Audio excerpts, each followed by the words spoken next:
Welcome to అక్షరం education మిత్రులారా. మనకి నెక్స్ట్ హిస్టరీలో 6th క్లాస్ హిస్టరీలో మనకు వేదకాలానికి నాగరికతల్లో వేదకాలానికి సంబంధించినటువంటి సమాచారాన్ని చూస్తాం.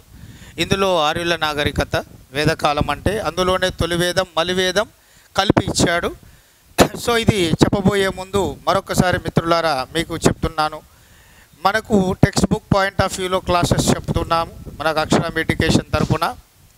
సో దీన్ని మరింత పటిష్టవంతపరచుకోవాలంటే నా తరపున మీకు ఇచ్చేటటువంటి ఓన్లీ వన్ సజెషన్ ఏమిటయ్యా అంటే, మనం ఎంత చదివాము ఎంత నేర్చుకున్నాము అనేది అది కాదు, మనము ఎంత చదివిన దాన్ని నేర్చుకున్న దాన్ని ప్రజెంటేషన్ చేశామన్నది ముఖ్యం. దానికి మనకు ఆల్రెడీ అక్షరం ఎడ్యుకేషన్ మన యూట్యూబ్ ఛానల్ అందుబాటులోకి తీసుకొచ్చింది. మన విద్యార్థులకు టెస్ట్ సిరీస్ నేను మరలా చెప్తున్నాను, ప్రతి వీడియోలో కూడా దీన్ని మెన్షన్ చేశాను. మనము ఎంత విన్నాము చదివాము నేర్చుకున్నాం, దాన్ని మనం ఎంత ప్రజెంటేషన్ చేయగలిగాము, మనం ఎన్ని తప్పులు చేస్తున్నాం, దాన్ని ఎలా సరిదిద్దుకోవాలి, ఈ విషయాలు మనకు కావాలి ఎగ్జామ్ పాయింట్ ఆఫ్ వ్యూలో ఎగ్జామ్కి వెళ్ళే ముందు. సో కాబట్టి ఖచ్చితంగా మీరు ఈ యొక్క అక్షరం ఎడ్యుకేషన్ యూట్యూబ్ ఛానల్ని మనకు ఇక్కడ వాళ్ళని కన్సల్ట్ అయ్యి మన డైరెక్టర్ సార్స్ కన్సల్ట్ అయినట్లయితే మనకు టెస్ట్ సిరీస్ అనేటటువంటి దాని ప్రాసెస్ చెప్తాడు. సో కాబట్టి ప్రతి subject not only in our history but also other subject remaining other subject also conducted each and every test. So కాబట్టి మీకు అందుబాటులోకి తెచ్చేటటువంటి ప్రయత్నం తీసుకొచ్చింది కాబట్టి మీరు ఖచ్చితంగా దాన్ని సద్వినియోగం చేసుకుంటారని ఆశిస్తూ మనం లెసన్లోకి వెళ్దాం మిత్రులారా. సో మన సింధు నాగరికత అయిపోయిన తర్వాత ఈ యొక్క నాగరికతల్లో వేదకాలం అంటే ఇందులో మనకు ఆర్యుల నాగరికత ఇవ్వకుండా వేదకాలం ఇచ్చాడు. అంటే తొలి వేదకాలం మలి వేదకాలపు నాగరికత. సో అందులో మనకు వేదకాలం అంటే ఏమిటి జనరల్గా అంటే 1500 BC టు 100 BCE అంటే టోటల్గా క్రీస్తు పూర్వం 1500 నుంచి క్రీస్తు పూర్వం 600 సంవత్సరాల వరకు భారతదేశంలో వర్ధిల్లిన కాలం వేదకాలం అంటే వేదకాలపు నాగరికత. ఇంకా క్లియర్గా చెప్పాలంటే ఆర్యుల నాగరికత అని చెప్పేసి అంటాం. దాని యొక్క టైమ్ ఆఫ్ పీరియడ్ అది మిత్రులారా, మీరు అది ఒకటి గుర్తుంచుకోవాలి. పేరులోనే ఉంది వేదకాలం అంటే వేద సాహిత్యం ఏదైతే ఉందో ఈ వేద సాహిత్యం అనేది సంకలనం చేయబడిన కాలం, వేద సాహిత్యం రచించబడినటువంటి కాలమే వేదకాలం అని చెప్పేసి అంటాం. మరి వేదకాలం అని అనకుండా మీరేం సార్ ఆర్యుల కాలం ఆర్యుల నాగరికత అన్నారు అంటే, ఈ యొక్క వేద సాహిత్యం ఏదైతే ఉందో ఈ వేద సాహిత్యం ఏదైతే ఉందో ఈ వేద సాహిత్యం అనేటటువంటివి మనకు ప్రధానంగా ఈ ఆర్యుల కాలంలోనే సంకలనం గావించబడ్డాయి. అర్థమైందా? వేద సాహిత్యం సంకలనం చేయబడ్డ కాలాన్ని వేదకాలం అంటాం, దాన్నే ఆర్యుల నాగరికత అంటామని చెప్పాను. ఎందుకంటాం అంటే ఈ వేద సాహిత్యం మొత్తం కూడా 1500 నుంచి 600 BC మధ్య కాలంలో వర్ధిల్లిన ఈ ఆర్యుల నాగరికతకు సంబంధించిన వారి కాలంలోనే ఈ వేద సాహిత్యం అనేటటువంటిది రచించబడింది లేదా సంకలనం చేయబడింది. కాబట్టి దీన్ని మనము ఆర్యుల నాగరికత లేదా వేదకాలపు నాగరికత అని చెప్పేసి అంటాం. అవునా? రైట్. మరి ఇక్కడ మనం గమనించాల్సింది మనం తెలుసుకోవాల్సింది ఏమిటి అంటే, ఈ యొక్క వేదకాలంలో ప్రధానంగా మనం ఇక్కడ గమనించాల్సింది ఈ ఆర్యుల కాలంలో సంకలనం చేయబడ్డ వేద సాహిత్యం అంటున్నాను కదా. అసలు ఈ వేదం అనే పదం ఏ పదం నుంచి ఉద్భవించిందంటే విద్ అనే సంస్కృత ధాతువు నుంచి ఆవిర్భవించింది. విద్ అనే సంస్కృత ధాతువు నుంచి అంటే విద్ అంటే తెలుసుకోవడం లేదా నేర్చుకోవడం అని అర్థం. విద్ అంటే తెలుసుకోవడం లేదా నేర్చుకోవడం అనే అర్థం. మరి వేదం అంటే అర్థం ఏంటిది? వేదం అంటే అర్థం ఏంటిది? ఇదే వేదం అనేది విత్ అనే సంస్కృత పదం నుంచి వచ్చింది, తెలుసుకోవడం లేదా నేర్చుకోవడం. మరి వేదం అనే దానికి అర్థమైంది అంటే ఉన్నతమైన జ్ఞానం అని అర్థం. వేదం అంటే అర్థం ఉన్నతమైన జ్ఞానం, అంటే ఆత్మజ్ఞానమే వేదం, ఆత్మజ్ఞానమే విద్య, ఆత్మజ్ఞానమే వేదం అని చెప్పేసి అర్థం చేసుకోవాలి. ఒక్క మాటలో చెప్పాలంటే అత్యంత ముఖ్యమైన పరమ పండితులు, అన్ని విషయాలు అవపాసన పట్టిన పరమ పండితులు చెప్పిన పరమ సత్యాలే, పచ్చి నిజాలే ఈ యొక్క వేదాలు. మరి అటువంటి ఈ వేదాలు ముఖ్యంగా లోతైన తాత్విక జ్ఞానంతో పాటు శాస్త్రీయ జ్ఞానాన్ని కూడా కలిగి ఉన్నాయి. లోతైన తాత్విక జ్ఞానంతో పాటు శాస్త్రీయపరమైన జ్ఞానాన్ని కూడా కలిగి ఉన్నాయి. కాబట్టి ఈ యొక్క వేదాల గొప్పతనాన్ని గురించి తెలుసుకున్న ఒక గొప్ప వ్యక్తి మన యొక్క స్వామి దయానంద సరస్వతి. వీటి యొక్క గొప్పతనాన్ని తెలుసుకున్నాడు కాబట్టి ఆయన ఒక స్లోగన్ చెప్పడం జరిగింది, గో బ్యాక్ టు వేదాస్. అంటే ప్రతి ఒక్కరు కూడా ఈ భారతదేశంలో మనకు ముఖ్యమైన తాత్వికపరమైన జ్ఞానం, శాస్త్రీయపరమైన జ్ఞానం, సాంస్కృతిపరమైనటువంటి జ్ఞానం, రకరకాల గురించి తెలుసుకోవాలంటే వివిధ రకాలైన పుస్తకాలు చదవాల్సిన అవసరం లేదు. ఇవన్నీ కూడా ఒక్క వేదాలలోనే ఇమిడి ఉన్నాయి. కాబట్టి ప్రతి ఒక్కరు వేదాలను తప్పకుండా అధ్యయనం చేయండి చాలు అని చెప్పేసి అన్నాడు. అందులో భాగంగానే ఆయన ఇచ్చిన నినాదం గో బ్యాక్ టు వేదాస్. ఇప్పటికీ ఈ వేదాల గొప్పతనం తెలుసుకొని ఈ వేదాల మీద మన భారతీయ శాస్త్రవేత్తలు కానీ, పండితులు కానీ, పురావస్తు చరిత్రలు కానీ, విశ్వవిద్యాలయాల్లో ఉన్నవారు కానీ, విదేశాలలో ఉన్నటువంటి చరిత్రకారులు, పండితులు కానీ ఇంకా పరిశోధనలు చేపడుతున్నారంటే మన యొక్క వేదాలకు ఉన్నటువంటి గొప్పతనం అది మిత్రులారా. మరి అటువంటి ఈ యొక్క ప్రసిద్ధిగాంచిన వేదాలు ఈ యొక్క ఆర్యుల కాలంలో ఈ సంస్కృతం భాషలో సంకలనం చేయబడ్డాయి. మరి అటువంటి ఈ వేదాలు మరొక పేరుతో కూడా పిలువబడ్డాయి, శృతులు అని చెప్పేసి అంటారు. అంటే శృతులు అంటే అపౌరుషేయాలు అని కూడా అర్థం. శృతులు వేదాలకు మరొక పేరు శృతులు. ఇవే అపౌరుషేయాలుగా పిలువబడ్డాయి. అంటే అర్థం ఇది మానవుల చేత సంకలనం చేయబడినవి కావు, ఇది సాక్షాత్తు ఆ దైవం నుండి మానవునికి ప్రసాదించబడ్డవి అనే అర్థాన్ని కలిగి ఉన్న పదాలే ఈ శృతులు లేదా అపౌరుషేయాలు అని చెప్పేసి. కాబట్టి వేదాలకు గల మరొక పేరు శృతులు అని చెప్పేసి మీరు గుర్తుంచుకోవాలి. సంస్కృత భాషలో ఆర్యుల కాలంలో సంకలనం చేయబడ్డాయి అని చెప్పేసి మీకు ఇక్కడ గుర్తు రావాలి మిత్రులారా. మరి అటువంటి ఈ వేద సాహిత్యంలో ప్రధానంగా ఆర్యుల కాలంలో ఈ వేద సాహిత్యంలో సంకలనం చేయబడ్డ వాటిలో ముఖ్యమైనవి చూస్తే మనకు ఇక్కడ వేదాలు, అలాగే మనకు బ్రాహ్మణాలు, అలాగే అరణ్యకాలు, అలాగే మనకు ఉపనిషత్తులు మనకి ఇవ్వడం జరిగింది. సో ఇక్కడ వేదాలు, బ్రాహ్మణాలు, అలాగే అరణ్యకాలు, ఉపనిషత్తులు ఇవి మన బుక్ పాయింట్ ప్రకారం ఇవ్వడం జరిగింది.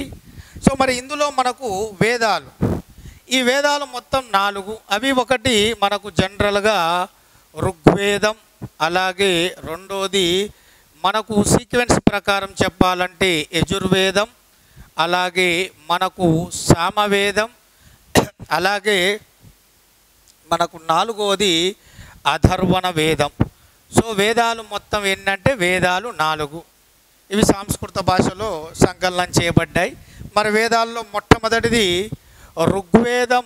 వేదాలలో మొదటిది ఋగ్వేదం, ప్రాచీనమైనది ఋగ్వేదం. మరి ఋగ్వేదంలో ఏముంటాయి? వివిధ రకాల గొప్ప వ్యక్తులైన ఋషులు లేదా మునులు చేసినటువంటి సంకలనం చేసిన ప్రార్థనలు, శ్లోకాల సమూహారమే ఋగ్వేదం. అంటే ఇందులో వివిధ రకాల దేవతా దేవులను ఎలా ప్రార్థించాలో, ఎలా స్తుతించాలో తెలిపేటటువంటి ఆ యొక్క శ్లోకాలను ఈ ఋషులు లేదా మునులు ఇందులో సంకలనం చేయడం జరిగింది ఈ యొక్క ఋగ్వేదంలో. మరి యజుర్వేదం అంటే ముఖ్యంగా వివిధ రకాలైనటువంటి యజ్ఞ యాగాదులను గురించి, వాటి ప్రాధాన్యత గురించి, అవి ఎప్పుడు ఏ విధంగా నిర్వహించాలో తెలుపుతూ సంకలనం చేసినటువంటి ముఖ్యమైనటువంటి భాగము ఈ యొక్క యజుర్వేదం. మరి సామవేదం అంటే ఇది ప్రధానంగా సంగీతానికి సంబంధించినవి. అంటే ఒక్క మాటలో చెప్పాలంటే భారతీయ సంగీత శాస్త్రానికి మూలాధారాలు కలిగినటువంటి ఏకైక వేదం లేదా గ్రంథంగా పరిగణించబడ్డది ఈ యొక్క సామవేదం మిత్రులారా. అంటే ముఖ్యంగా వివిధ రకాలైనటువంటి ప్రార్థనలతో కూడిన పాటల సంకలనమే ఈ యొక్క సామవేదం. మరి అధర్వణ వేదం అంటే ఇది ముఖ్యంగా శ్లోకాలు పాటలతో కూడినటువంటి సంకలనం. శ్లోకాలు పాటలతో కూడిన గద్యరూప సంకలనమే ఈ యొక్క అధర్వణ వేదంగా చెప్తాము. మరి అటువంటి ఈ వేదాలతో పాటు ఇక్కడ బ్రాహ్మణాలు, అరణ్యకాలు, ఉపనిషత్తులు ఇచ్చాడు. మరి బ్రాహ్మణాలు అంటే ఏంటిది అంటే వేదాలపై చేసిన వ్యాఖ్యానాలు ఏవైతే ఉంటాయో ఈ వేదాలపై చేసిన వ్యాఖ్యానాలు ఏది తప్పైనది, ఏది సరైనది, ఇటువంటి వేదాలపై చేసిన వ్యాఖ్యానాలను ఏమంటారంటే బ్రాహ్మణాలు అంటారు. అంటే ఇక్కడ ముఖ్యంగా మీరు ఇక్కడ అర్థం చేసుకోవాల్సిన ముఖ్యమైనటువంటి విషయం ఏమిటంటే వివిధ రకాల శ్లోకాలు కానీ, వివిధ రకాలైనటువంటి పాటలు కానీ, శ్లోకాలు కానీ, తత్వపరమైనటువంటి ఈ యొక్క అంశాలకు సంబంధించిన గద్యరూప సంకలనమే ఈ యొక్క బ్రాహ్మణాలు. మరి అరణ్యకాలంటే ఇక్కడ ముఖ్యంగా విద్యావాదం, క్రతువులు, అలాగే సంస్కారాల సమ్మేళనమే. విద్యావాదం గురించి, క్రతువుల గురించి, వివిధ రకాల సంస్కారాల సమ్మేళనమే ఈ యొక్క అరణ్యకాలు అని చెప్పేసి అనాలి.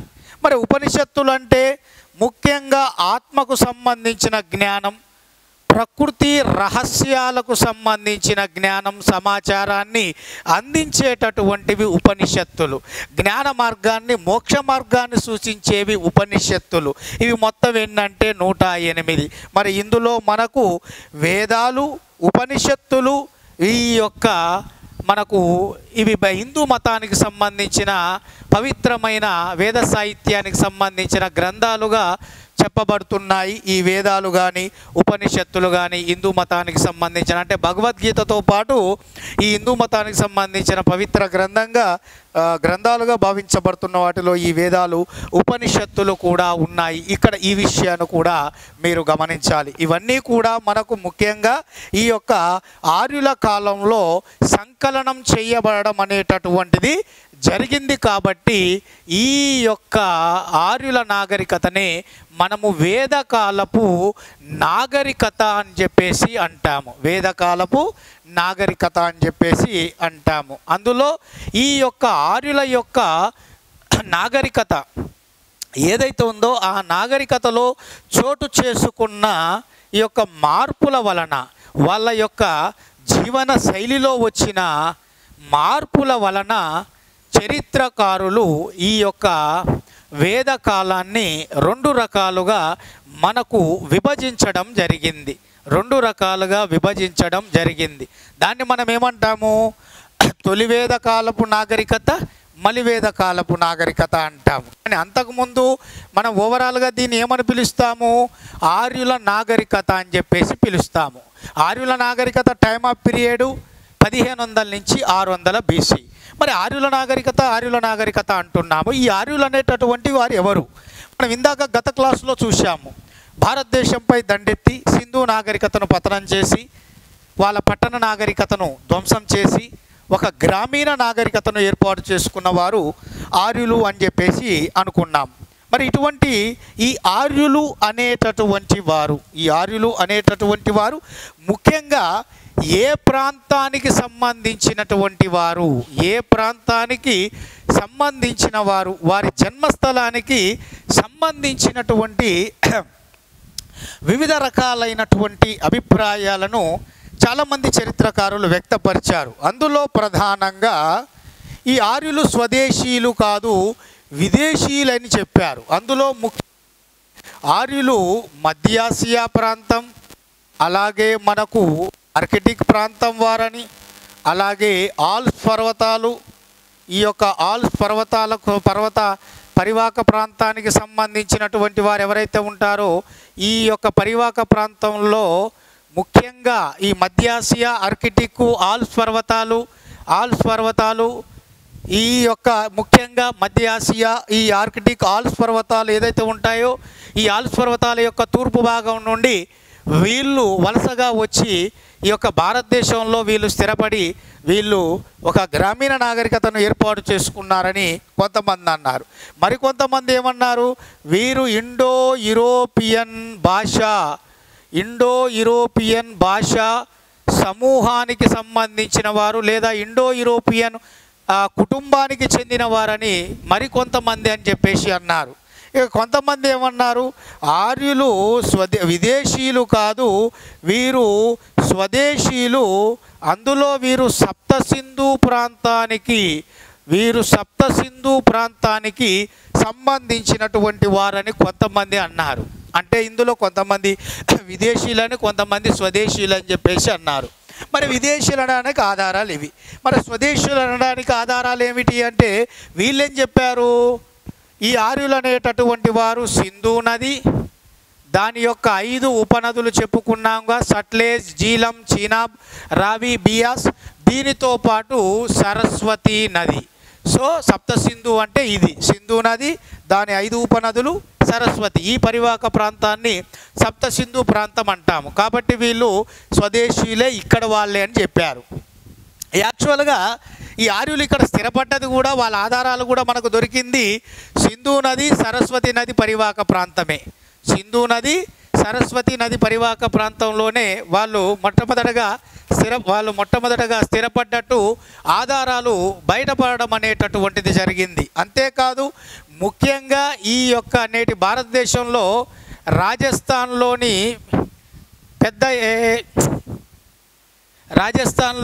పెద్ద ఎడారిగా చెప్పబడుతున్న ఈ యొక్క థార్ ఎడారి ఏదైతే ఉందో రాజస్థాన్లోని థార్ ఎడారి ఏదైతే ఉందో మిత్రులారా, ముఖ్యంగా ఈ పెద్దది భారతదేశంలోనే అత్యంత పెద్ద ఎడారిగా భావించబడుతున్న ఈ థార్ ఎడారి ఏదైతే ఉందో ఈ థార్ ఎడారిలో నేటికి ఇంకిపోయి ఉన్న నది ఒకప్పటి నదే ఈ సరస్వతి నది అని చెప్పేసి ఈ యొక్క కొంతమంది వాదన. అంటే ఇక్కడ అర్థమైంది, ఈ ఆర్యులు భారతదేశంలోకి వచ్చి వీళ్ళు సింధు నది, సరస్వతి నది పరివాహక ప్రాంతంలో స్థిరపడ్డారనేటటువంటి విషయాన్ని మనకు తెలుసుకున్నారు. తారేడారిలో ఒకప్పటి ఇంకిపోయిన నదిగా ఉన్నదే సరస్వతి నది అని చెప్పేసి భావించారు. అంతేకాదు ఇది నిజమని నమ్మడానికి ముఖ్యంగా ఎస్పెషల్లీ తొలివేద కాలంలో సంకలనం చేయబడ్డ వేదాలలో ఒకే ఒక్కటిది ఋగ్వేదం. ఈ ఋగ్వేదంలో ఈ సరస్వతి నదికి ఎక్కువ ప్రాధాన్యత ఇవ్వడమే కాదు, ఎక్కువసార్లు కూడా ఈ ఋగ్వేదంలో సరస్వతి నది పేరు ఎక్కువగా ప్రస్తావించడం అనేటటువంటిది జరిగింది. ఈ విషయాన్ని కూడా మనం గమనించాలి. రైట్. అయితే ఇక్కడ వీరు ఈ యొక్క ఆర్యులు మొట్టమొదటిగా ఇందాక మనకేం చెప్పాను, ఈ యొక్క సింధు అలాగే సరస్వతి నది పరివాహక ప్రాంతాల్లో స్థిరపడ్డారని. రైట్. ఇంకొకటి ఏంది, ఇది నిజమే అనడానికి, థార్ ఎడారి భారతదేశంలో ఉన్నటువంటి రాష్ట్రాలలో రాజస్థాన్ ఒకటి. ఆ రాజస్థాన్ రాష్ట్రంలో ఉన్నటువంటి ఈ యొక్క పెద్ద ఎడారి భారతదేశంలోనే పెద్ద ఎడారిగా భావించబడ్డ థార్ ఎడారిలో ఒకప్పుడు ఎండిపోయినటువంటి ఈ యొక్క నది ఏదైతే ఉందో అది సరస్వతి నదిగా గుర్తించారు. అంతేకాదు తొలివేద కాలంలో సంకలనం చేయబడ్డ వేదాలలో ఒకే ఒక్కటి ఋగ్వేదం. ఆ ఋగ్వేదంలో ఈ సరస్వతి నదికి ఎక్కువ ప్రాధాన్యతతో పాటు ఎక్కువసార్లు ఈ యొక్క సరస్వతి నది పేరు ప్రస్తావించడం కూడా జరిగింది. కాబట్టి దీని ప్రకారం ఆర్యులు మొట్టమొదట భారతదేశంలోకి వచ్చినాక ఈ సింధు సరస్వతి నది పరివాహక ప్రాంతంలోనే వీళ్ళు స్థిరపడ్డారని తెలుసుకోవడం అనేది జరిగింది. అలా అక్కడి నుంచి వీళ్ళ నాగరికత స్టార్ట్ అవుతుంది. మరి అటువంటి ఈ యొక్క వీళ్ళ విశిష్టమైన ప్రారంభమైన ఈ నాగరికతలో వారి యొక్క జీవన విధానంలో వచ్చిన మార్పులను ఈ యొక్క ఆధారం చేసుకొని ఈ యొక్క పురావస్తు చరిత్రకారులు ఏం చేశారు, ఈ ఆర్యుల నాగరికతను మనకు 2 రకాలుగా వీళ్ళు విభజించడం జరిగింది. ఏంటిది? ఒకటి తొలివేద కాలపు నాగరికత, తొలివేద కాలపు నాగరికత. అలాగే రెండవది మలివేద కాలపు నాగరికత. సో తొలివేద కాలపు నాగరికత, మలివేద కాలపు నాగరికత. ఆర్యుల నాగరికత మొత్తం క్రీస్తు పూర్వం 1500 నుంచి 600. మరి ఇందులో తొలివేద కాలపు నాగరికతలో 1500 BCE నుండి 1000 BCE వరకు తొలివేద, 1000 BCE నుండి ఈ యొక్క 600 BCE వరకు మలివేద. ఇవి మనకు తొలివేద మలివేద కాలపు ఆర్యుల యొక్క నాగరికతలు. అంటే ఓవరాల్ ఆర్యుల నాగరికతను వాళ్ళ యొక్క నాగరికతలో చోటు చేసుకున్న పెను మార్పుల ఆధారంగా, వాళ్ళ యొక్క జీవన విధానంలో వచ్చిన మార్పులు, చోటు చేసుకున్న మార్పుల ఆధారంగా చరిత్రకారులు ఆర్యుల నాగరికతను 2 రకాలుగా విభజించారు. ఒకటి తొలివేద కాలపు నాగరికత 1500 నుంచి 1000, మలివేద కాలపు నాగరికత 1000 నుంచి 600 BC. మరి ఇందులో ఫస్ట్ది తొలివేద కాలపు ఆర్యుల నాగరికత చూస్తే వీరు ఓవరాల్ ఇందాక చెప్పాను కదా, సింధు ప్లస్ సరస్వతి నది పరివాహక ప్రాంతంలో వీరు మొట్టమొదటగా స్థిరపడ్డారు. మరి ఇందులో ప్రధానంగా చోటు చేసుకున్న మార్పులు చూస్తే వీళ్ళ యొక్క సామాజిక పరమైన అంశాలలో చోటు చేసుకున్న మార్పులు ఒకసారి చూస్తే ఈ యొక్క తొలివేద కాలపు ఆర్యుల నాగరికతలో ప్రధానంగా ఋగ్వేదం సంకలనం చేయబడ్డది. ఆ ఋగ్వేదం తొలివేద కాలపు ఆర్యుల యొక్క సామాజిక, రాజకీయ, అలాగే ఆర్థిక, మతపరమైన అంశాలకు సంబంధించిన సమాచారాన్ని మనకు క్లుప్తంగా ఇవ్వడం జరిగింది. మరి అందులో సామాజిక పరమైన ఆ యొక్క అంశాలలో ఏం వివరించింది అంటే, ఆర్యుల కాలం నాటి సామాజిక వ్యవస్థలో చోటు చేసుకున్నటువంటిది ముఖ్యంగా కుటుంబ వ్యవస్థ. మరి ఈ కుటుంబంలో పెద్దవాడైనటువంటి వాడు ఎవరయ్యా? తండ్రి. అంటే ఇక్కడ అర్థమేంటిది? ఇక్కడ కుటుంబంలో పెద్దవాడు తండ్రి. ఆయన యొక్క అధికారాలు, ఆజ్ఞలు పాటించేవారు, ఆయన చెప్పినవి నడుచుకునేటటువంటి వారు. అంటే అర్థమైంది అంటే తొలివేద కాలం నాటి సామాజిక వ్యవస్థ లక్షణం ఏమిటంటే పితృస్వామిక వ్యవస్థ. అంటే కుటుంబంలో తండ్రికి గౌరవాన్ని ఇచ్చేవారు, ఆయన ఆజ్ఞలు పాటించేవారు. ఎట్ ద సేమ్ టైం సమాజంలో పురుషుడికి అదే రీతిలో సహాయం అందించే, అంటే అదే రీతిలో ఆయనకు అంత ప్రిఫరెన్స్ అనేటటువంటిది ఇచ్చేటటువంటి వారు. మరి ఈ యొక్క తొలివేద కాలం నాటి ఆ కుటుంబానికి పెద్ద అయినటువంటి తండ్రిని గృహపతి లేదా గహపతి అని పిలిచేవారు. గృహపతి లేదా గహపతి అని పిలిచేవారు. అంతేకాదు, ముఖ్యంగా ఇక్కడ మనం గమనించాలంటే ఇక్కడ మనకు ఏకపతిత్వం, అంటే ఏకభార్యత్వం అనేటటువంటిది ఉంది. అంటే ఒక వ్యక్తి ఒక భార్యను మాత్రమే, ఒక స్త్రీని మాత్రమే ఆ వివాహం చేసుకునేటటువంటి వాడు. సో ఇది ఎక్కువగా ఆనాటి కాలంలో చోటు చేసుకుంది. అలాగే ఈ కాలంలో చోటు చేసుకున్న మరొకటి ఏమిటయ్యా అంటే దాసులు లేదా దస్యులు. అంటే ఇప్పుడు ఒక తెగరాజ్యానికి సంబంధించిన వారు ఇంకొక తెగరాజ్యం మీద యుద్ధానికి వెళ్ళినప్పుడు ఆ తెగరాజ్యానికి సంబంధించినటువంటి వారు ఓడిపోయినటువంటి ఆ తెగరాజ్యానికి సంబంధించినటువంటి వారిని యుద్ధ ఖైదీలుగా ఇక్కడికి తీసుకొచ్చి వారిని దాసులుగా లేదా దస్యులుగా చేసుకొని ఒక బానిసల్లాగా వాళ్ళని చూసి వాళ్ళతోటి వెట్టి చాకిరీ చేయించుకునేటటువంటి వ్యవస్థ అనేది ముఖ్యంగా తొలివేద కాలంలో ప్రారంభమైంది. అటువంటి ఆ దాసులు లేదా దస్యులే బానిసలుగా గృహపతులు లేదా గహపతులకి, వ్యవసాయ భూములు వేలాది కొలది ఎకరాలు ఉన్నటువంటి వాళ్ళకి, వ్యాపారస్తుల దగ్గర, అధికారుల దగ్గర వీళ్ళు వెట్టి చాకిరీ చేస్తూ బానిసల్లాగా తమ జీవనాన్ని అక్కడే కొనసాగించడం జరిగేది. అది ఎక్కువగా తొలివేద కాలంలో ఎక్కువగా వ్యాప్తిలో ఉండడం జరిగింది. అలాగే ఇక్కడ ఈ తొలివేద కాలం నాటి సామాజిక పరిస్థితుల్లో మనం గమనించే మరొక ముఖ్యమైనటువంటి విషయం ఏమిటయ్యా అంటే ఇక్కడ సమాజంలో పితృస్వామిక వ్యవస్థ కొనసాగినా కూడా, సమాజంలో పురుషుడికి కుటుంబంలో తండ్రికి ఎక్కువ గౌరవం ఇచ్చినా కూడా, ప్రాధాన్యత ఇచ్చినా కూడా స్త్రీ ప్రాధాన్యత ఏమాత్రం తగ్గలేదు. అంటే తొలివేద కాలంలో పితృస్వామిక వ్యవస్థ కొనసాగినా కూడా పురుషుడితో పాటు స్త్రీ కూడా అదే ప్రాధాన్యతను పొందడం అనేటటువంటిది జరిగింది.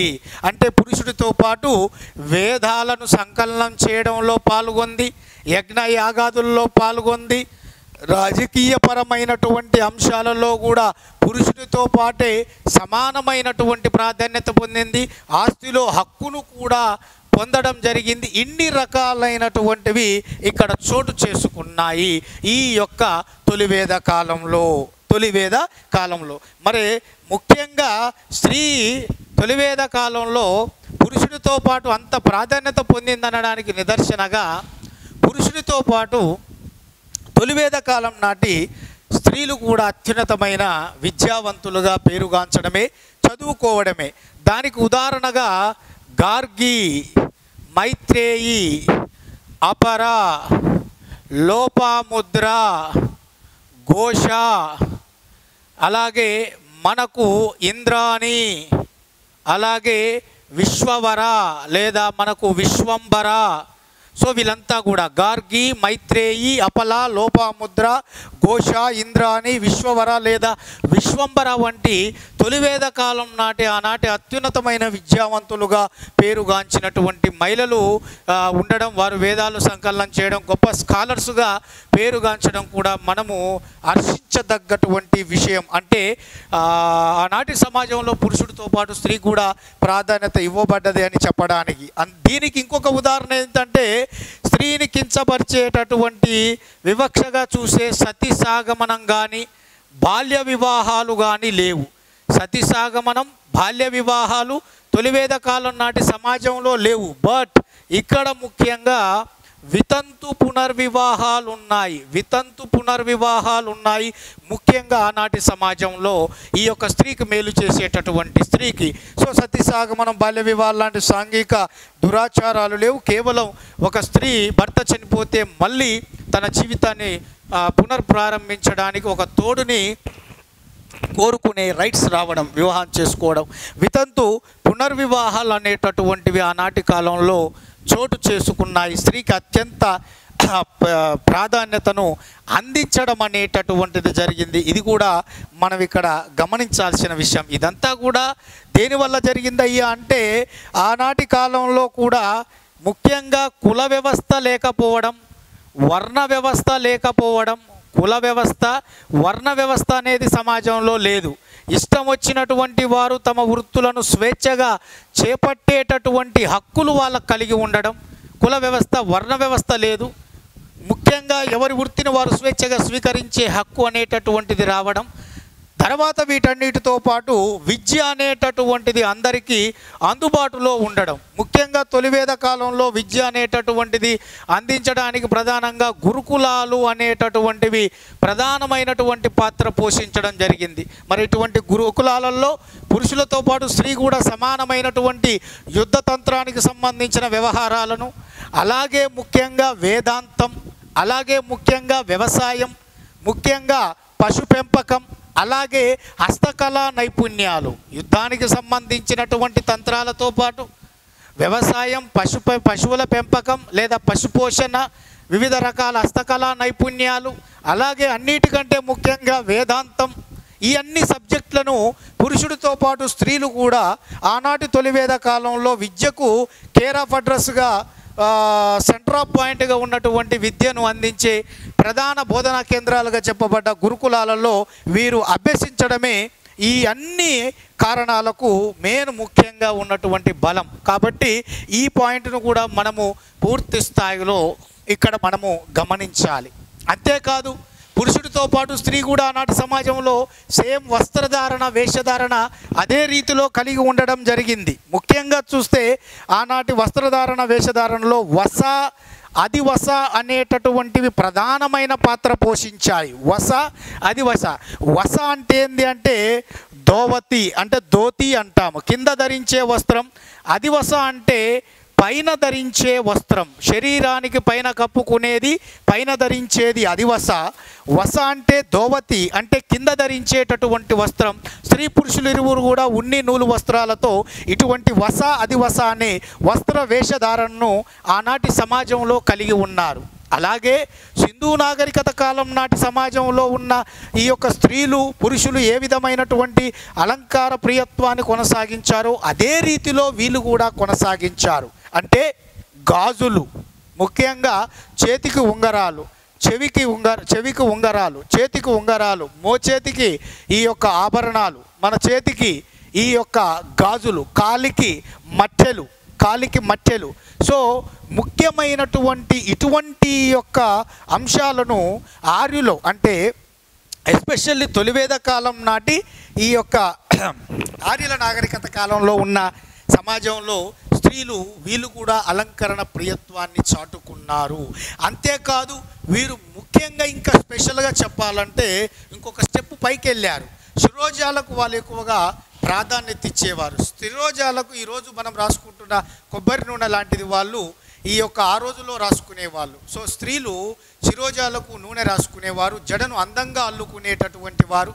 పురుషులు మీసాలు గడ్డాలు పెంచుకునేటటువంటి ఒక ధీరత్వాన్ని ప్రదర్శించేటటువంటి ఒక శారీరక దేహదారుఢ్యాన్ని, ఒక సౌష్టమైన దేహదారుఢ్యాన్ని కలిగి ఉండి దాన్ని అవుపడేటట్లుగా వాళ్ళు కూడా, పురుషులు కూడా వస్త్ర వేషధారణలో అవి కనపడేటట్లుగా చేసేటటువంటి వారనే విషయాన్ని కూడా మనకి ఇక్కడ చెప్పడం జరిగింది ఈ యొక్క పురావస్తు చరిత్రకారులు. మరి అంతేకాదు ముఖ్యంగా వీరు కూడా కొన్ని వినోదాలు సింధు నాగరికత ప్రజల్లాగా కలిగి ఉన్నారు ఆనాటి సమాజంలో.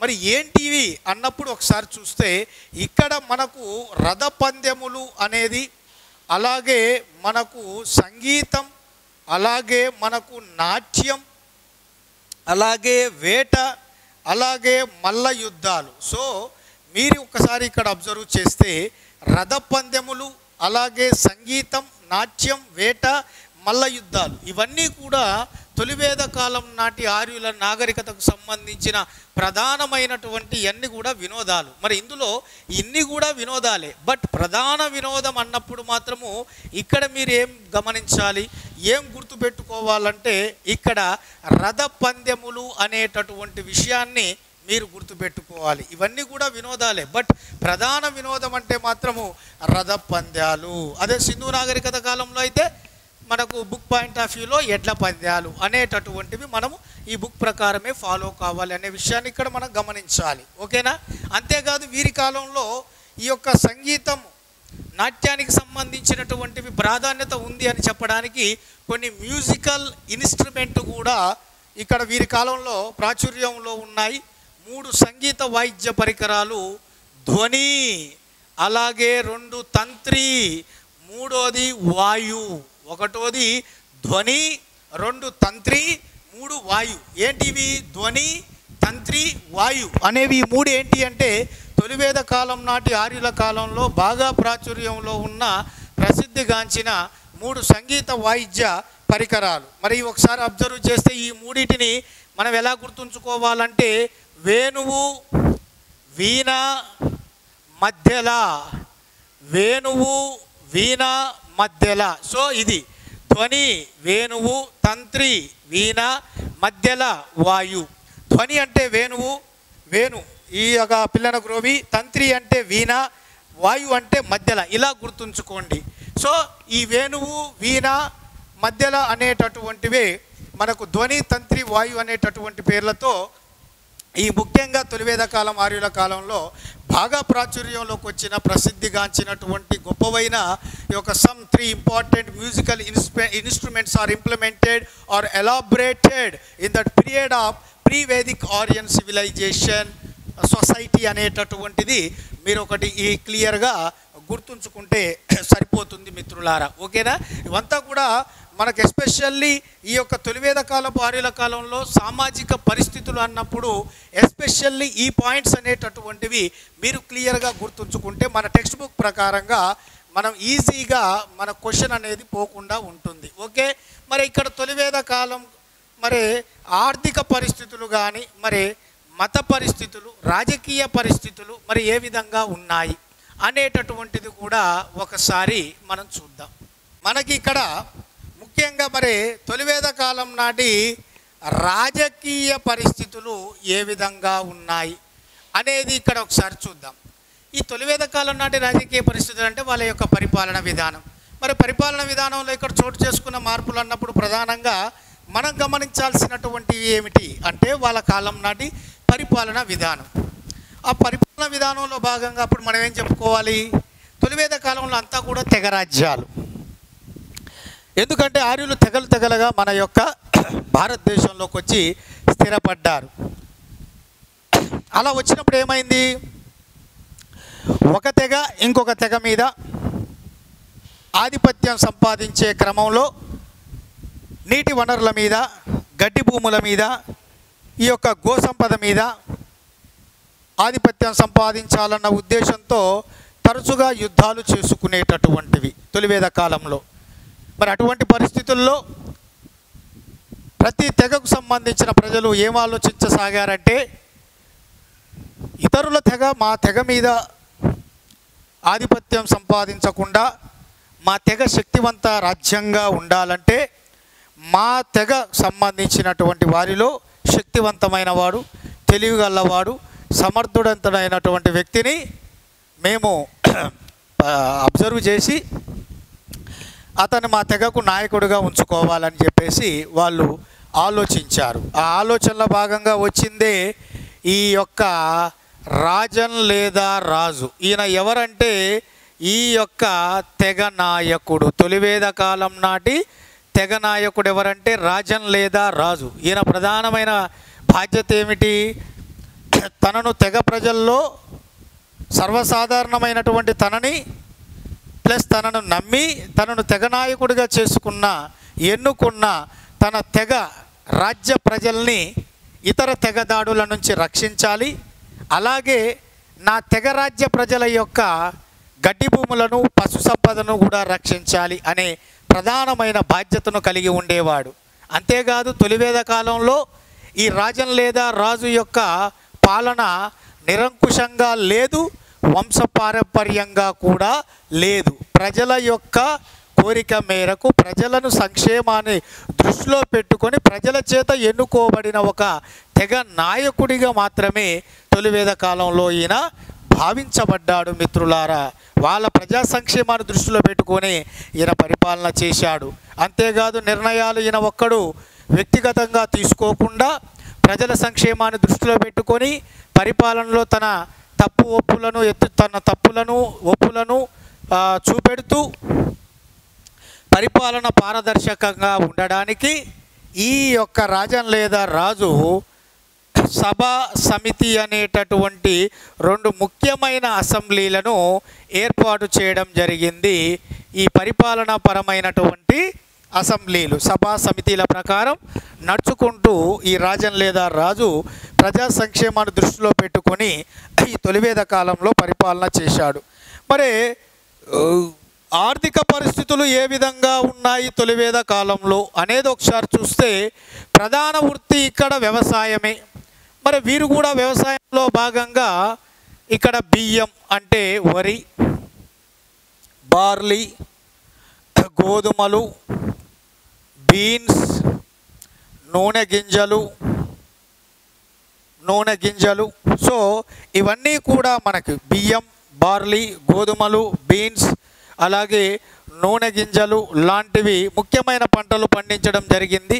అలాగే ముఖ్యంగా వీరు ఆహారంగా ముఖ్యంగా రొట్టెలు కానీ అలాగే కేకులు, ముఖ్యంగా పాలు, మజ్జిగ, అలాగే పెరుగు, అలాగే వెన్న లేదా నెయ్యి, వివిధ రకాలైనటువంటి పండ్లు, రొట్టెలు, కేకులు, పాలు, మజ్జిగ, పెరుగు, వెన్న, పండ్లు వంటివి ఆహారంగా తీసుకునేవారు. బియ్యం, బార్లీ, గోధుమలు, బీన్స్, నూనె గింజలు లాంటివి ముఖ్యమైనటువంటి పంటలను ఖరీఫ్, రబీ 2 పంట కాలాల్లో వీళ్ళు పండించడం అనేటటువంటిది జరిగింది. వీరి కాలంలో కూడా వ్యాపారం కొనసాగింది, అది కూడా బార్టర్ పద్ధతి ప్రకారం కొనసాగడం జరిగింది. మరి ఇక్కడ వీరి కాలంలో మత పరిస్థితులు అనేటటువంటి ఒకసారి చూస్తే తొలివేద కాలం ఆర్యులు ఒకటే నమ్మారు, భగవంతుడు ఒక్కడే, ఈ విశ్వమంతా చైతన్యం అనేటటువంటిది వ్యాపించి ఉంది, ఆత్మ అది అంతా ఒక్కటే, భగవంతుడు ఒక్కడే, భగవంతుని వివిధ రకాల రూపాల్లో చేరుకోవచ్చు అనే సిద్ధాంతాన్ని నమ్మారు. ప్రకృతి దేవతలను పూజించారు. భగవంతుడు ఒక్కడే అన్నారు. ప్రపంచమంతా కూడా ఒక ఆత్మ అంటే ఒక చైతన్యం వ్యాపించి ఉంది అన్నాడు. ఈ భూమి మీద నివసించే ప్రతి మానవుడు, ప్రతి జీవి కూడా ఆ యొక్క దేవుని యొక్క అంశగా భావించారు. అందులో భాగంగానే వీరు తమ యొక్క పూజా పునస్కారాలు ముందుకు తీసుకెళ్లారు. ప్రకృతి దేవతలను పూజించారు. ముఖ్యంగా భగవంతుని చేరుకోవడానికి యజ్ఞ యాగాదులు అవసరం అని చెప్పి యజ్ఞ యాగాదులు, క్రతువులు, సంస్కారాలను వీళ్ళు కొనసాగించారు. భగవంతుడు ఒక్కడే, అతన్ని వివిధ రూపాలలో వివిధ దశల్లో చేరుకోవచ్చని నమ్మారు. ఈ విశ్వమంతా చైతన్యం ఒకటే ఉంది, ఆత్మ ఒకటే ఉంది, అది పరమాత్మ. ఇక్కడ ఉన్నటువంటి భూమి మీద ఉన్న అన్ని జీవులు కూడా ఆయన యొక్క అంశాలే అని భావించారు. ఆయన చేరుకోవడానికే ఇటువంటి యజ్ఞ యాగాదులు అవసరమని నమ్మి ఈ తొలివేద కాలంలో ముఖ్యంగా యజ్ఞ యాగాదులు అనేకమైనటువంటివి నిర్వహించడం అనేది జరిగింది. ఇవన్నీ కూడా మనకు ముఖ్యంగా తొలివేద కాలానికి సంబంధించిన అకార్డింగ్ టు మన యొక్క న్యూ టెక్స్ట్ బుక్ ప్రకారంగా మనం నేర్చుకోవాల్సిన ముఖ్యమైన అంశాలు. మరి మలివేద కాలపు నాగరికతకు సంబంధించిన అంశాలను ఒకసారి మనం చూసినట్లయితే మలివేద కాలపు నాగరికత అంటే ఆల్రెడీ చెప్పాను, 1000 BC నుంచి 600 BC వరకు. అంటే ఇక్కడ అర్థం వారి యొక్క జీవన విధానంలో వచ్చిన మార్పుల ఆధారంగా చరిత్రకారులు ఆర్యుల నాగరికతను 2 రకాలుగా విభజించారు. ఒకటి తొలివేద కాలపు ఆర్యుల నాగరికత, రెండోది మలివేద కాలపు ఆర్యుల నాగరికత అని చెప్పేసి ఇక్కడ మనం అనుకోవాలి.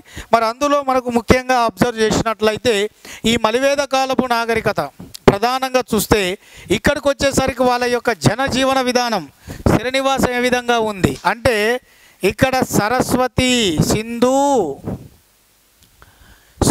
సరస్వతి నది పరివాహక ప్రాంతం నుండి వీళ్ళు ఎక్కడికి వచ్చి స్థిరపడ్డారయ్యా అంటే గంగా యమున మైదాన పరివాహక ప్రాంతంలోకి వచ్చి స్థిరపడ్డారు. తమ యొక్క వృత్తిలో వచ్చిన మార్పులు, జీవన విధానంలో చోటు చేసుకున్న మార్పుల ఆధారంగా ఈ తొలివేద కాలం నాటి ఆర్యులు క్రీస్తుపూర్వం 1000 సంవత్సరం నాటికి ఈ యొక్క సింధు సరస్వతి నది పరివాహక ప్రాంతం నుండి ఈ యొక్క గంగా యమున మైదాన పరివాహక ప్రాంతంలోకి వచ్చి స్థిరపడి నివసించడం ప్రారంభించారు. అంటే ముఖ్యంగా వింధ్యా పర్వతాలను దాటి ఈ యొక్క దక్షిణాపథం వరకు తమ యొక్క నాగరికతను ఇక్కడ వాళ్ళు విస్తరించుకోవడం జరిగింది అనేటటువంటి విషయాన్ని మనం ఇక్కడ అర్థం చేసుకోవాలి.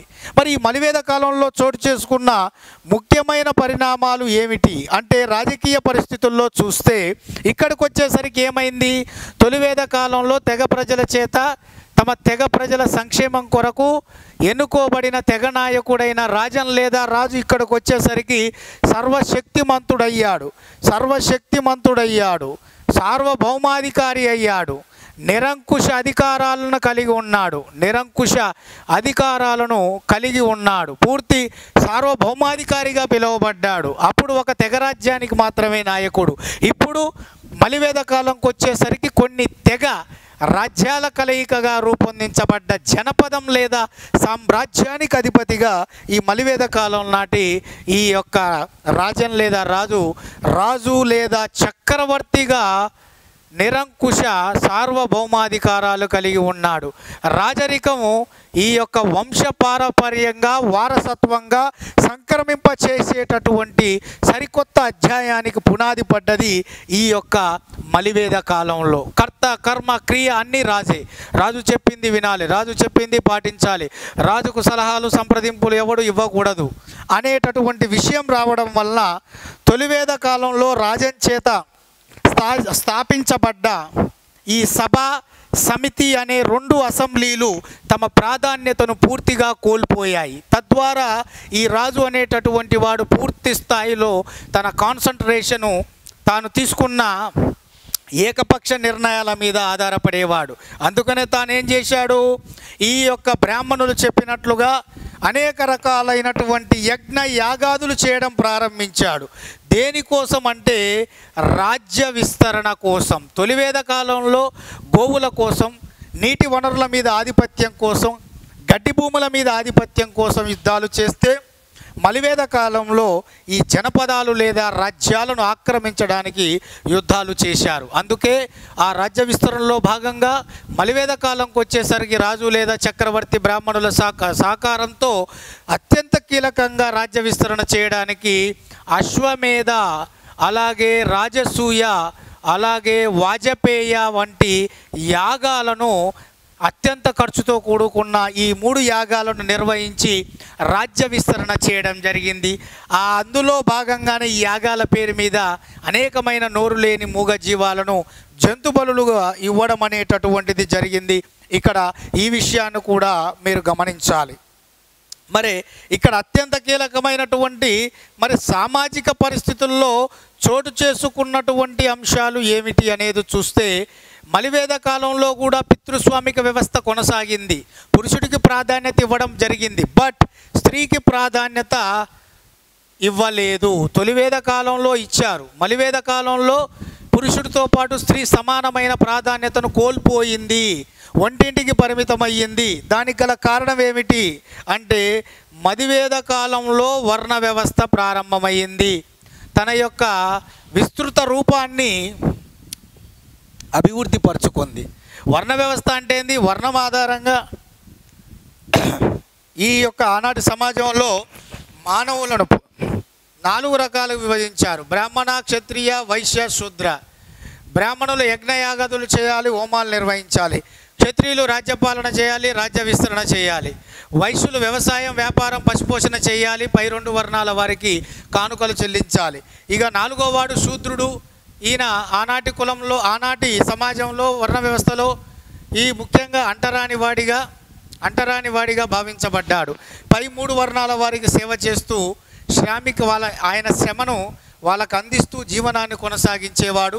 అన్ని కార్యక్రమాలకు అర్హత కోల్పోయిన అత్యంత నీచంగా చూడబడ్డ వర్గంగా తయారయ్యాడు శూద్రుడు ఈ యొక్క మలివేద కాలంలో. ఈ 4 వర్ణాల్లో ఈ 4 వర్ణాల్లో ఎప్పుడైతే ఈ యొక్క సమాజం కులాల వారిగా విభజన చెందిందో, శూద్రుడిగా ఎవరైతే నీచంగా ఆనాడు చూడబడ్డారో అటువంటి వర్ణ వ్యవస్థలో 4వ వాడిగా శూద్రుడుగా చూపబడ్డటువంటి వారితో పాటు ఈ యొక్క స్త్రీ కూడా ఆనాటి సమాజంలో అత్యంత తక్కువ ప్రాధాన్యతను పొందింది. దానివల్ల ఏమైంది? ముఖ్యంగా మలివేద కాలంలో బాల్య వివాహాలు, సతీ సాగమనం అనేటటువంటిది ఎక్కువయ్యాయి. మలివేద కాలంలో వితంతు పునర్వివాహాలు చాలా తక్కువ స్థాయిలో ప్రాచుర్యంలోకి రావడం జరిగింది. బాల్య వివాహాలు, సతీ సాగమనం ఎక్కువ కావడం జరిగింది. స్త్రీ అన్ని రంగాల్లో తన ప్రాధాన్యతను కోల్పోయి వంటింటికి పరిమితం కావడం జరిగింది ఈ యొక్క కాలంలో. దీనితో పాటు ఆనాటి సమాజంలో ఆశ్రమ వ్యవస్థ ప్రారంభమయ్యింది. ఆశ్రమ వ్యవస్థ అంటే ఈ యొక్క ఆశ్రమ ధర్మాలు, ఒక వ్యక్తి పుట్టినప్పటి నుంచి చనిపోయేలోపు 4 ఆశ్రమ ధర్మాలను అనుసరించాలని. బ్రహ్మచర్యం, గృహస్థం, వానప్రస్థం, సన్యాసం. బ్రహ్మచర్యం, గృహస్థం, వానప్రస్థం, సన్యాసం. అంటే 0 to 25, 25 to 50 years, 50 to 75 years, 75 నుంచి 100. సో ఇది 4 ఆశ్రమ ధర్మాలు: బ్రహ్మచర్యం, గృహస్థం, వానప్రస్థం, సన్యాసం. అంటే బ్రహ్మచర్యం అంటే విద్యార్థి దశ, గృహస్థం అంటే వివాహానంతర దశ, వానప్రస్థం అంటే దేశ పర్యటన దశ, సన్యాసం అంటే సన్యాసి దశ, అంటే చివరి దశ, ముక్తి లేదా మోక్షాన్ని పొందే దశ. ఇవి 4 కూడా ఆనాటి సమాజంలో బాగా చోటు చేసుకున్నటువంటి ముఖ్యమైన 4 ఆశ్రమ ధర్మాలు. కుల వ్యవస్థ, వర్ణ వ్యవస్థ, ఇవన్నీ కూడా ఆనాటి సమాజంలో పూర్తిగా ప్రాచుర్యంలో ఉన్నటువంటివి, ఎస్పెషల్లీ మలివేద కాలంలో.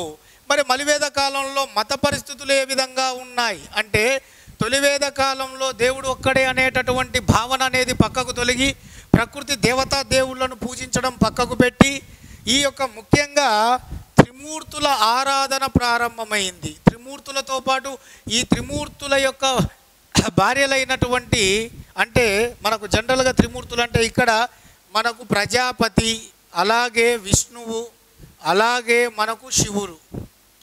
ప్రజాపతి అంటే బ్రహ్మ, విష్ణువు, శివుడు. సృష్టి స్థితి లయకారకులైన ఈ త్రిమూర్తులను పూజించే సాంప్రదాయం విగ్రహారాధన అనేటటువంటిది మలివేద కాలంలో ప్రారంభమైంది. ఎట్ ద సేమ్ టైం వీరితో పాటు స్కంద దేవుణ్ణి కూడా పూజించే సాంప్రదాయం ప్రారంభమైంది. అలాగే ఈ త్రిమూర్తుల సతీమణులైనటువంటి ఇక్కడ మనకు ఈ యొక్క సరస్వతీదేవి, అలాగే లక్ష్మీదేవి, అలాగే మనకు పార్వతీదేవిలను కూడా పూజించే సాంప్రదాయం అనేటటువంటిది ఈ యొక్క మలివేద కాలం నాటి మత పరిస్థితుల్లో చోటు చేసుకోవడం జరిగింది. యజ్ఞయాగాదులు ఎక్కువయ్యాయి, జంతుబలులు ఎక్కువయ్యాయి, కర్మకాండలు ఎక్కువయ్యాయి. ఇవన్నీ కూడా పూర్తి స్థాయిలో మలివేద కాలంలో ఎక్కువగా వాళ్ళ యొక్క మత పరిస్థితుల్లో ఈ రకమైన అంశాలు చోటు చేసుకున్నాయి. మరి వీటితో పాటు అత్యంత ముఖ్యంగా మనకు ఈ యొక్క ఇతిహాసాలు ఈ యొక్క మలివేద కాలంలోనే రచించబడ్డాయి, వెలుగులోకి వచ్చాయి. అంటే ఇతిహాసాలు మనకు రెండు భారతదేశానికి, ఒకటి రామాయణం, రెండు మహాభారతం. సో రామాయణం రచించింది వాల్మీకి, మహాభారతాన్ని రచించింది వేదవ్యాసుడు. సో రామాయణ మహాభారతాలు అనేవి ఇతిహాసాలు. ప్రతి దేశానికి ఒక ఇతిహాసం ఉంటుంది. ఇతిహాసం అంటే ఇది జరిగింది, ఇలా జరిగింది అని వివరించే వాటిని ఇతిహాసాలు అంటారు. ప్రతి దేశానికి ఒక ఇతిహాసం ఉంటుంది మిత్రులారా. మన భారతదేశానికి రెండు ఇతిహాసాలు ఉన్నాయి, ఒకటి రామాయణం, రెండు మహాభారతం. మరి ఈ రెండు కూడా సంస్కృత భాషలోనే రచించబడ్డాయి. మరి రామాయణాన్ని రచించింది ఒక బోయవాడైన వాల్మీకి. ఆయన అసలు పేరు రత్నాకర్, ఒక దొంగ. సో మనకు ఇందులో మొట్టమొదటిసారిగా ఈయన ఈ యొక్క మంచి మనిషిగా మారి ఈయన రామాయణాన్ని రచించాడు. అందులో ఈ యొక్క సీతారాముల ఆదర్శవంతమైన చరిత్ర, రామరావణ యుద్ధం గురించి వివరించాడు. ఒక ఆదర్శవంతమైన పరిపాలకుడు ఎలా ఉండాలో, ఆదర్శవంతమైనటువంటి సోదరుడు ఎలా ఉండాలి, ఆదర్శవంతమైనటువంటి ఈ యొక్క కుమారుడు ఎలా ఉండాలి, ఆదర్శవంతమైన పరిపాలకుడు, ఆదర్శవంతమైన సోదరుడు, ఆదర్శవంతమైనటువంటి కుమారుడు ఎలా ఉండాలి, ఆదర్శవంతమైనటువంటి భార్య లేదా స్త్రీ ఎలా ఉండాలో ఈ యొక్క శ్రీరాముడు, అలాగే మనకు ముఖ్యంగా ఆ యొక్క సీతాదేవి వాళ్ళ యొక్క జీవన విధానాన్ని నేటికి ప్రస్ఫుటించేలా వాటి ఇతివృత్తాన్ని ఆధారం చేసుకొని మనకు అద్భుతంగా ఈ రామాయణాన్ని రచించాడు. అలాగే మహాభారతం వేదవ్యాసుడు సంస్కృతంలో రచించాడు. ఇందులో ప్రధానంగా మనకు ముఖ్యంగా ఈ యొక్క కౌరవులకు పాండవులకు జరిగిన మధ్య కురుక్షేత్ర సంగ్రామం గురించి వివరించడమే కాదు, అధర్మంపై చివరికి ధర్మం విజయం సాధిస్తుంది ఏనాటికైనా అనేటటువంటి విషయాన్ని ఈ 18 రోజుల పాటు కౌరవులకు పాండవులకు మధ్య జరిగిన కురుక్షేత్ర మహాసంగ్రామం ద్వారా చాలా చక్కగా వివరించాడు. మహాభారతం యొక్క ప్రాధాన్యత ఏమిటంటే ప్రపంచంలోనే వేల కొలది పద్యాలు కలిగినది, వందల కొలది చిన్న చిన్న కథలు కలిగిన అద్భుతమైనటువంటి గ్రంథం, పంచమ వేదంగా పిలువబడుతున్నటువంటి గ్రంథం ఏమిటయ్యా అంటే మహాభారతం. సో ఈ యొక్క ఇతిహాసాలుగా చెప్పబడుతున్న ఈ రామాయణం మహాభారతాలు రెండూ కూడా మనకు ఓవరాల్గా ఈ కాలంలోనే సంకలనం చేయబడ్డాయి, ఇవి ఇతిహాసాలుగా ప్రాధాన్యత చెందాయి మిత్రులారా. సో ఇవన్నీ కూడా మనం ఇవన్నీ according to new text book ప్రకారంగా ఇచ్చాడు కాబట్టి దాని పరిమితిని కుదించుకుంటూ మీకు ఓన్లీ మనకు ఈ యొక్క ఎగ్జామ్ మనకు బుక్ పాయింట్ ఆఫ్ వ్యూలో మనం డిస్కస్ చేసుకోవడం జరుగుతుంది. ఎందుకంటే టెట్ అయినా డిఎస్ అయినా మనకు line to line book point of వ్యూలో ఇవ్వడం జరుగుతుంది కాబట్టి దాన్ని దృష్టిలో పెట్టుకొని మనకు ఈ యొక్క 6th క్లాస్ సెమిస్టర్ 1 అనేది మీకు కంప్లీట్ చేయడం అనేది జరిగింది. నెక్స్ట్ మన క్లాస్లో 6th క్లాస్ సెమిస్టర్ 2లో సామ్రాజ్యాలు, గణతంత్ర రాజ్యాల ఆవిర్భావంతో పాటు కొత్త రాజ్యాలు, రాజులు, వాటికి సంబంధించిన సమాచారాన్ని చూసుకొని 6th క్లాస్ పరిపూర్ణంగా కంప్లీట్ చేసుకుందాం. కంప్లీట్ చేసేటటువంటి ముందు మరొకసారి చెప్తున్నాను, వినడంతో పాటు మన యొక్క టాలెంట్ని మనం విన్నదానిని ప్రజెంటేషన్ చేసుకోవడం ముఖ్యం కాబట్టి త్వరపడండి మిత్రులారా. టెస్ట్ సిరీస్ అనేది అందుబాటులో ఉంది, దాన్ని మీరు ఎంత తొందరగా యూటిలైజ్ చేసుకుంటే అంత మంచిది. సో యాజ్ ఎ వెల్ విషర్గా, యాజ్ ఎ బ్రదర్గా, నేను కూడా ఒక వన్ ఆఫ్ ద కాంపిటీటర్గా ఆ ఫీల్డ్లో ఉన్నాను, ప్రిపేర్ అవుతున్నాను కాబట్టి దాని ప్రాధాన్యత విలువ తెలుసు కాబట్టి మీకు ఆ సలహా అనేటటువంటిది ఇస్తున్నాను. కాబట్టి చేసుకుంటారనేటటువంటి ఆశిస్తూ రైట్.